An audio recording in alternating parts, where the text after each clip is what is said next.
My name is Brian O'Leary, and I'm the worship associate this morning.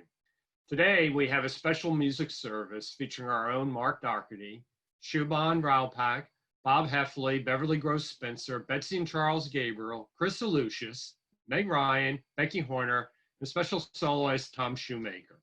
That's a great lineup we got going here for you this morning. Kent Mathias, our minister, and Ryan Hurd, our director of religious education, will also be helping out today. Working behind the curtain to help the service run smoothly are Avery Hamill, Trevor Berger, Lisa Dutton, Carolyn Scott, and Celeste Lamb. And special thanks to Tim Spencer and Bob Williford for the sound. And if you didn't participate yesterday, the Leaf Rakers made great progress. Wonderful thanks to all of them and Mike Rogers Yeoman's work organizing the event. Before we begin our service, we have a few announcements. Visitors and returning guests, we're glad to see you as well as regular members and friends. For more information about our congregation and programs, please email the welcoming team at welcoming@usguu.org. And please make sure your display name in Zoom is respectful and accurately reflects your identity. If you don't know how to rename yourself, please call 215-844-1157. We're glad you're here and we want to know who you are. If you or someone you know is experiencing hardships, please reach out to us. USG can help, whether it's financially or socially. Contact any member of our staff or caring team. Remember to look in the chat for the links for upcoming programs and events. We have Minecraft for the youth group at 3 p.m. From 12 until 2, you can come to the back parking lot at USG to pick up your pre-ordered greens to go and or drop off small woolies, but please no coats. The warm clothing will be given to the families hosted by the Philadelphia Interfaith Hospitality Network. At 5 p.m., take a mindful break with our regular Sunday meditation session, Breathe. USG is starting a brand new dialogue program with Malice Toward None. Its aim is to work toward bridging our current political divide. The first session will be this Friday, December 18th at 2 p.m. On that note, I need to put out my Benjamin Franklin flag that says, join or die. We need to unite. We're also calling on all holiday angels to send in merchandise gift cards to pinned families. See information in the chat. And I encourage you to donate to the church's COVID-19 relief fund. I'll share more information during the offertory. Other upcoming annual holiday traditions that can come straight to your home this year include our celebration of the winter solstice on December 20th, the Christmas Eve family service program at 4 p.m. on the 24th, and the Candlelight and Carol Christmas Eve service at 6 p.m. Good tidings we bring. Please contact our office at communications@usguu.org if you have any questions. Now, we turn our attention to the here and now and to our spirits as we begin our worship service.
We like to establish symbol of our faith and community with the following poem, Blessed is the Match, by Hannah Sesnich.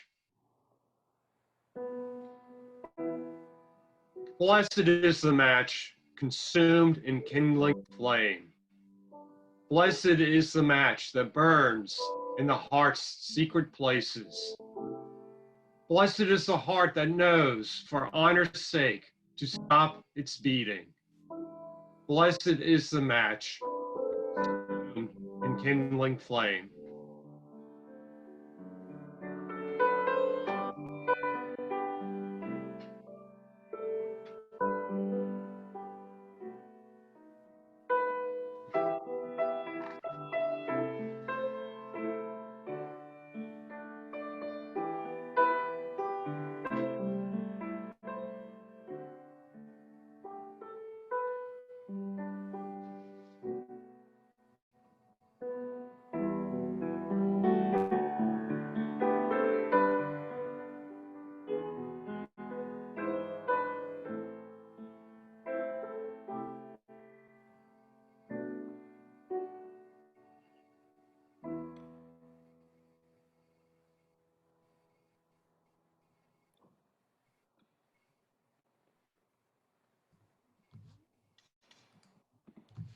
Good morning.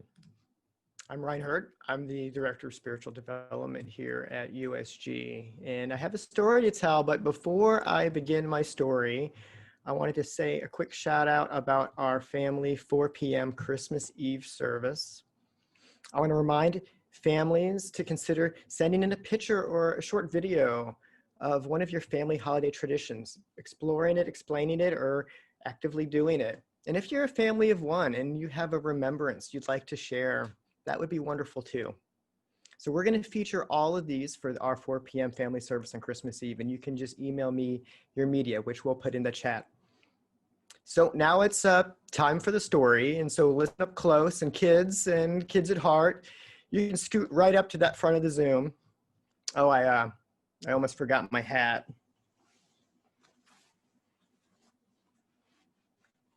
Oh, and I forgot my snow too.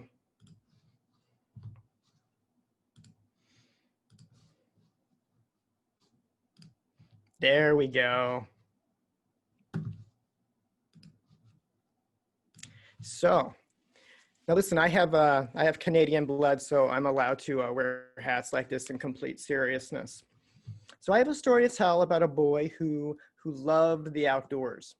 His name, Henry David Thoreau. All his life, he loved nature. It was almost as if he had a small, still voice inside him that whispered, "Go outside. Be amidst the trees and the lakes and the grass. This is your true home. Henry listened to that voice all of his life. And this is the story. Henry lived in Concord, Massachusetts, more than 100 years ago. Now that town was small, very small, had some buildings, but there was mostly just forests, ponds, rivers, and fields all around it. Henry loved being outside. He loved to explore. He liked feeling close to the earth, surrounded by the plants and the bugs and the birds. Outside, he was never bored. Outside, Henry felt at home. So he grew up, he went to school, he actually went to college, and he read a lot of books. He was especially interested in books written by the Transcendentalists. These were folks who believed in appreciating the beauty of nature as a way of feeling close to what we would say the spirit of life or God or the divine. Henry listened to that small, still voice inside him, telling him to spend that time outside. So one of his friends, his transcendentalist friends named Ralph Waldo Emerson, told Henry, he's like, Bub, you should keep a journal about these things that you notice in nature. He also invited Henry to try out his idea of living close to nature. And Henry said, I'll take you up on that. He called it his great experiment.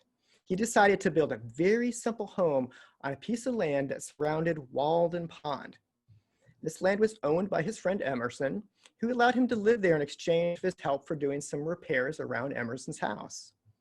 So he built a house, small, simple, and plain as it could be, because he wanted to, spend time outside. So with the help of his friends, he built that small cabin, one room, 10 feet wide, 15 feet long, using old bricks and wood, windows that no one else needed. And that's how he built his cabin.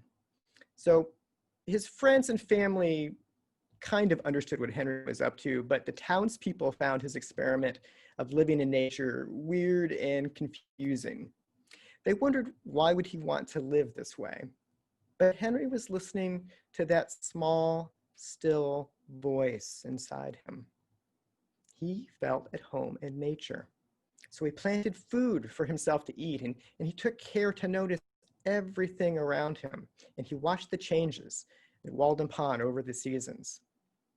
Henry wrote in his journal, I frequently tramped 8 or 10 miles through the deepest snow to keep an appointment with a beech tree or a yellow birch or an old acquaintance among the pines. Henry lived on Walden Pond for more than 2 years, and then one day he decided he was finished. He had learned so much from living in nature that he was ready to try something else. He felt ready to make his home with people again, but he never forgot his time at Walden Pond. So that's my story, and I have a wondering question for you. What do you do so you can find again your own small, still voice? What does this inner voice tell you? How can you honor it? And as the holidays ramp up with that manic energy, I mean, even in this deeply challenging year, there's a manic energy to the holidays. How can we balance that and make some time for stillness? We might not have chosen a year in seclusion like Thoreau did, but we can decide to live our life deliberately. That's something he would often proclaim. So I hear that there's some snow coming next week, and maybe you'll have a chance to go outside and listen to how quietly the snow falls around you. That's where you'll find me. Blessed be.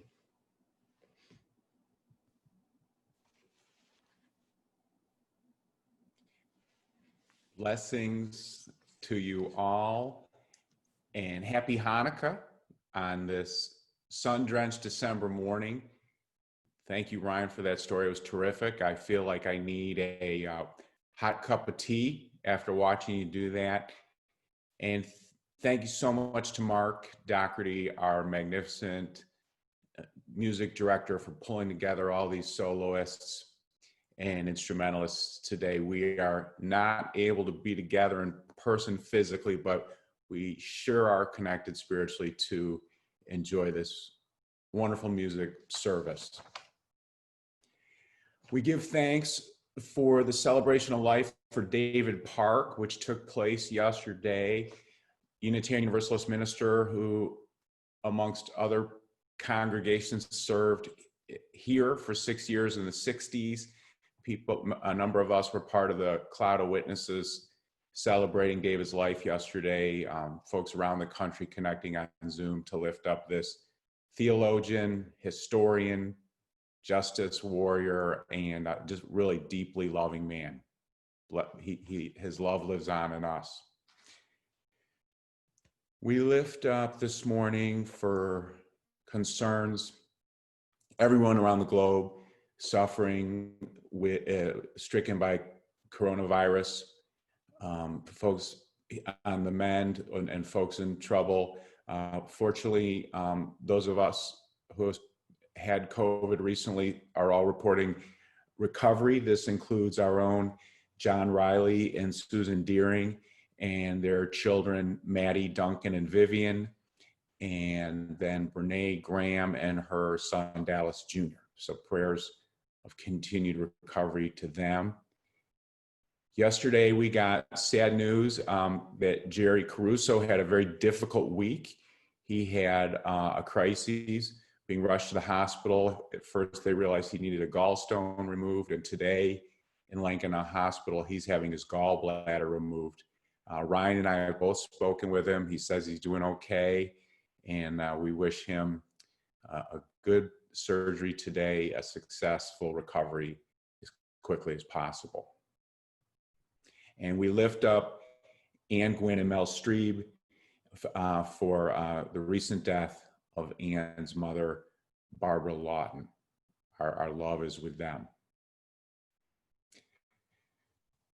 Let's take a moment now and transition to a time of meditation and introspection. I invite you to get comfortable in your seat. Maybe open up your shoulders, open your heart to the sky. Breathing in and out. Here we are in the last days of autumn. Squirrels scurrying the ground and the trees, grabbing up the last food, fueling for winter. Heaps of leaves on the ground, and those last leaves just hanging in the trees. Let us, at this time of longer nights and shorter days, not rush through this period. May we be present to this time and the reality that night has its own kind of beauty. It's a time where we get to be in more darkness, which is a different beauty than the day. Night is a time of sleep and dreams, a time of pause from activity. Darkness is an invitation to using ears instead of eyes and listen to the world in stillness. At the center of our being, there is light and darkness, the known and the unknown, the named and the nameless, the finite and the infinite. May we be at one with all of it. May we be at peace with ourselves. May we be at oneness with Mother Earth.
Our first reading this morning is the poem Stopping by Woods on a Snowy Evening by Robert Frost. The photo of snowy woods comes from Lyndon Bernstein.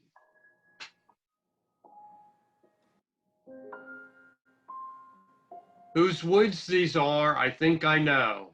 His house is in the village, though. He will not see me stopping here to watch his woods fill up with snow. My little horse must think it queer to stop without a farmhouse near. Between the woods and frozen lake, the darkest evening of the year. He gives his harness bells a shake to ask if there is some mistake. The only other sound's the sweep of easy wind and downy flake. The woods are lovely, dark and deep, but I have promises to keep and miles to go before I sleep. And miles to go before I sleep.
the cedar and palm trees sway.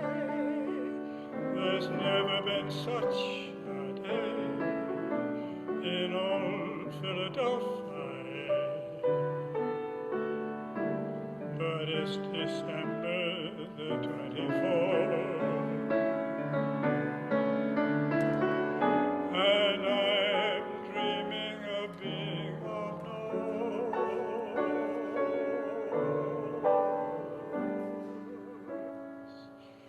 I'm dreaming of a white Christmas, just like the ones I used to know,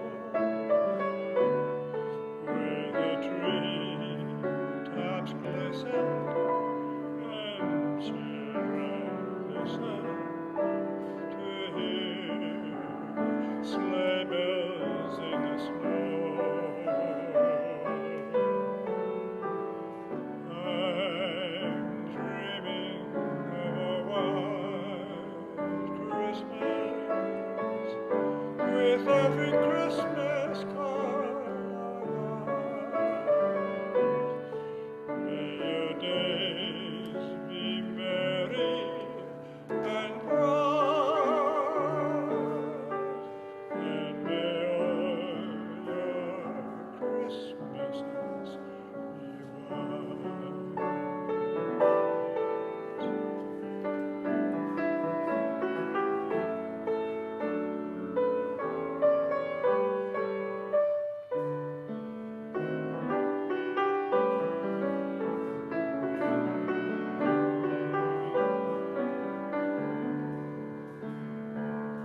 But it's December the 24th, and I'm dreaming of being up north.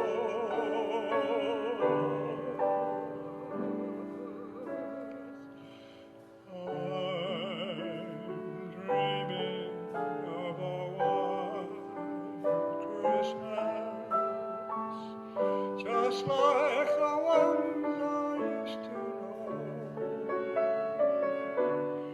where the treetops glisten and children listen to hear sleigh bells in the snow. I'm dreaming of a white Christmas, with every Christmas card I write. May your days be merry and bright, and may all your Christmases be white.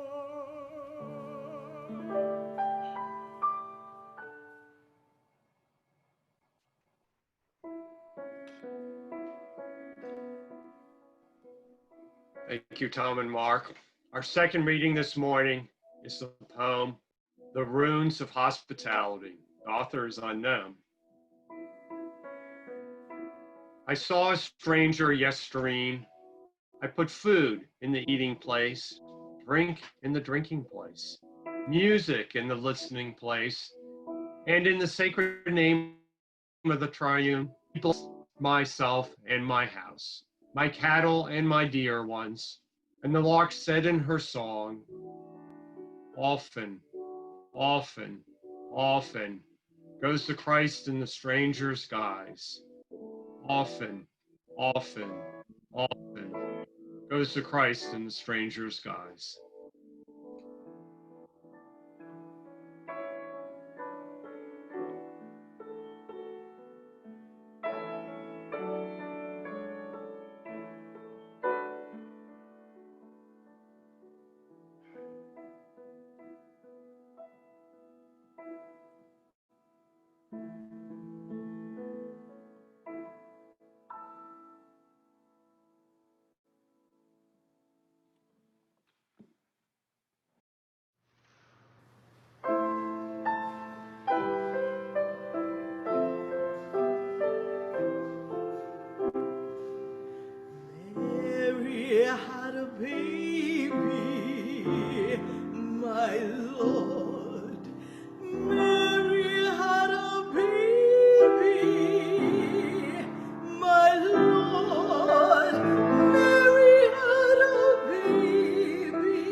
a baby, my Lord.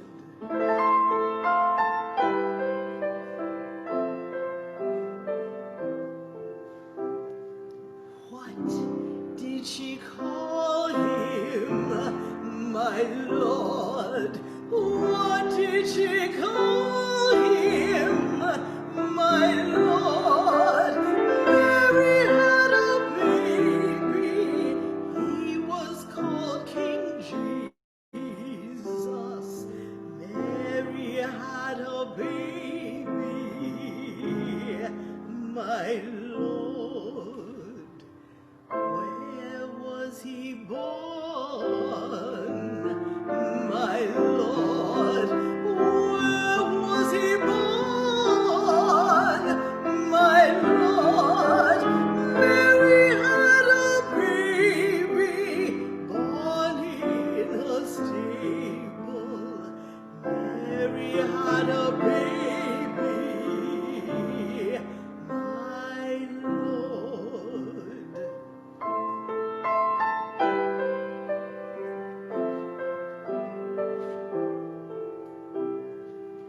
Laid him in a manger, my Lord.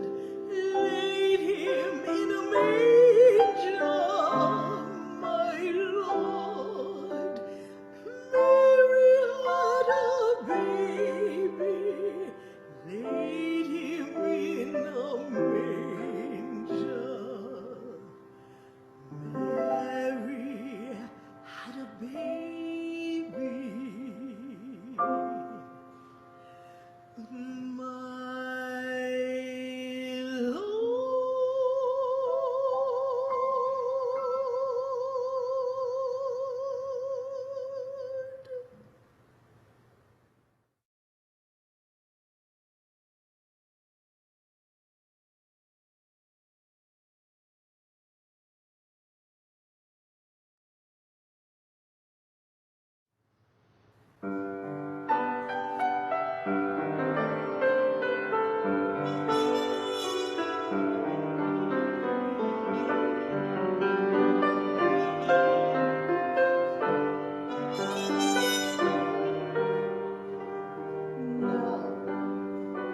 Out of the night, soft as the dawn, into the light.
Beautiful music this morning.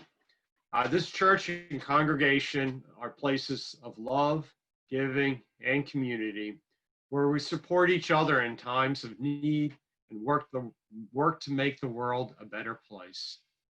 A world where we peacefully celebrate life's beauty, stillness, and joys. Please be as generous as you can to support this congregation and community. For your offering today, text donations of any amount to 215-608-2660. 20 space COVID sends $20 to USG's COVID Relief Fund. 21 space pledge applies 21 to your annual USG pledge.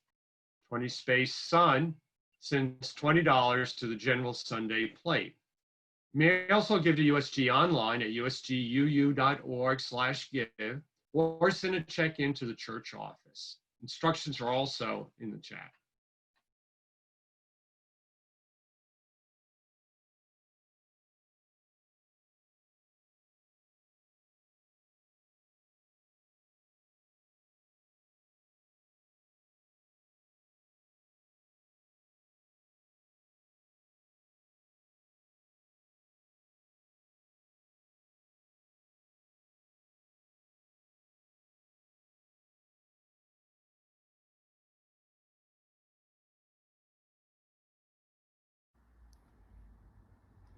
King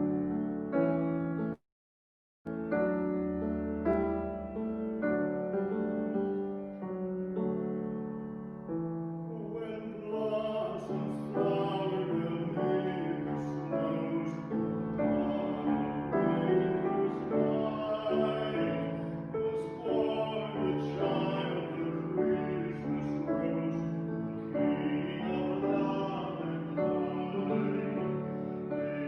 the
Our closing words are adapted from Gaelic runes.